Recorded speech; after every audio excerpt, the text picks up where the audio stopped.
डोंबिवलीत गुन्हे शाखेने मोठी कारवाई करत अवैध शस्त्रसाठा जप्त केला आहे। देशी बनावटीच्या पिस्तुलांसह रिव्हॉल्व्हर, गावठी कट्टे, जिवंत काडतुसे आणि बनावट नोटांसह एका सराईत गुन्हेगाराला पोलिसांनी अटक केली आहे। कल्याण गुन्हे शाखा युनिट 3 ने ही कारवाई करत आरोपीच्या घरातून मोठ्या प्रमाणात घातक शस्त्रे जप्त केली। कल्याण गुन्हे शाखा युनिट 3 ला मिळालेल्या गुप्त माहितीच्या आधारे डोंबिवली पूर्व येथील श्री धनलक्ष्मी अपार्टमेंटमध्ये छापा टाकण्यात आला। या कारवाईत सुरेंद्र पांडुरंग पाटील नावाच्या इसमाला पोलिसांनी ताब्यात घेतला।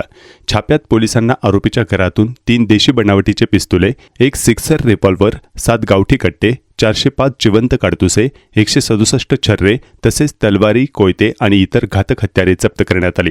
इतकंच नाही तर आरोपीकडून भारतीय चलनातील जुन्या आणि नव्या बनावट नोटाही जप्त करण्यात आल्यात। या सर्व शस्त्रसाठ्याची आणि जप्त केलेल्या साहित्याची एकूण किंमत सुमारे 12 लाख रुपयांपेक्षा अधिक असल्याचं पोलिसांनी सांगितलं आहे। आरोपी सुरेंद्र पांडुरंग पाटील हा सराईत गुन्हेगार असून त्याच्यावर यापूर्वीही विविध पोलीस ठाण्यांमध्ये अनेक गुन्हे दाखल असल्याची माहिती समोर आली आहे। या प्रकरणी मानपाडा पोलीस ठाण्यात आर्म ॲक्ट आणि महाराष्ट्र पोलीस कायद्यानुसार गुन्हा दाखल करण्यात आला असून आरोपीला अटक करण्यात आली आहे। पुढील तपास कल्याण गुन्हे शाखा करत आहे।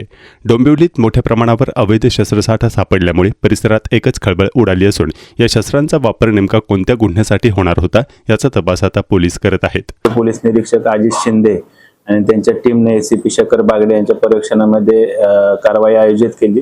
त्यामध्ये सुरेंद्र पाटील याच्याकडे एकूण 3 देशी बनावटीचे पिस्टल, 1 सिक्सर रिव्हॉल्व्हर, 7 गावठी कट्टे, 1 रिकामे मॅगझिन, 2 एअरगन आणि 405 जिवंत काडतुसे, त्याचबरोबर 167 छर्रे आणि लोखंडी तलवारी, सुरा, चाकू आणि इतर साहित्य, त्याचबरोबर 3,52,000च्या नकली नोटा असा एकूण मुद्देमाल जप्त करण्यात आलेला आहे। या तपासामध्ये सुरेंद्र पाटील यांनी सदरचे हत्यार किंवा अग्निशस्त्र वेपन कशासाठी आणले होते, त्याचा तो काय वापर करणार होता, या अनुषंगाने गुन्हे शाखा घटक 3 चे पथक अधिक तपास करत आहे। सुरेंद्र पाटील याची आजपर्यंत पोलीस कोठडी रिमांड आहे। घटना घेतलेले आणि कशा प्रकारे हे शस्त्रांचं करायचं काय नेमकं?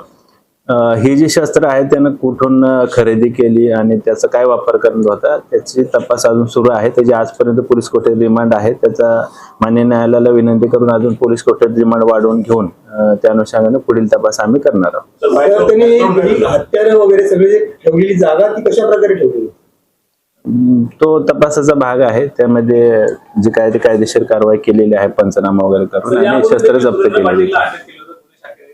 यापूर्वी त्याच्यावर आता पुन्हा त्याला अटक केलेली आहे, परंतु या दरम्यान कालावधीमध्ये पाहिजे तर नकली नोटा असतील किंवा रिव्हॉल्व्हर घेऊन, शस्त्र घेऊन त्याच्या इंस्टाग्रामवरती ज्या रील्स आहेत त्या तो वारंवार पोस्टच करत होता। कायद्याचा धाक कुठे त्याला उरला नाहीये का? यापूर्वी सुरेंद्र पाटील याच्यावर एकूण 12 वेगवेगळे गुन्हे दाखल आहेत। शरीराविरुद्धचे असतील किंवा आर्म ॲक्ट प्रमाणे, शस्त्र अधिनियम प्रमाणे गुन्हे दाखल आहेत। त्याचबरोबर बलात्काराचे किंवा विनयभंगाचे सुद्धा गुन्हे दाखल आहेत।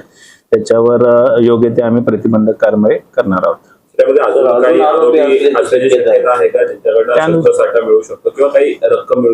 या शस्त्र खरेदीमध्ये किंवा शस्त्राचा वापर करण्यामध्ये त्याच्या सोबत अजून कोणी त्याचे साथीदार होते का, सहकारी होते का, त्या अनुषंगाने देखील गुन्हे शाखा घटक 3 चे पथक तपास करत आहे। अशा प्रकारच्या रील स्टारला इन्फ्लुएन्स होऊन सध्याची तरुण पिढी कुठेतरी भडकते, काय पालकांना मुलांना आव्हान मेसेज असेल जे रील स्टार अशा प्रकारे खोट्या बंदुकी किंवा पैशांच्या याच्यावर एक वेगळ्या वर्णावर जाताना पाहायला मिळतं? मी या प्रेसच्या निमित्तानं आवाहन करतो की जे कोणी नागरिक आहेत, पीडित नागरिक आहेत, ज्यांची सुरेंद्र पाटील याच्या विरुद्ध काही तक्रार आहे, कारण सुरेंद्र पाटीलच्या विरुद्ध यापूर्वी गुन्हे दाखल आहेत, ज्यांची काही तक्रार असेल त्यांनी गुन्हे शाखेकडे संपर्क करावा। धन्यवाद।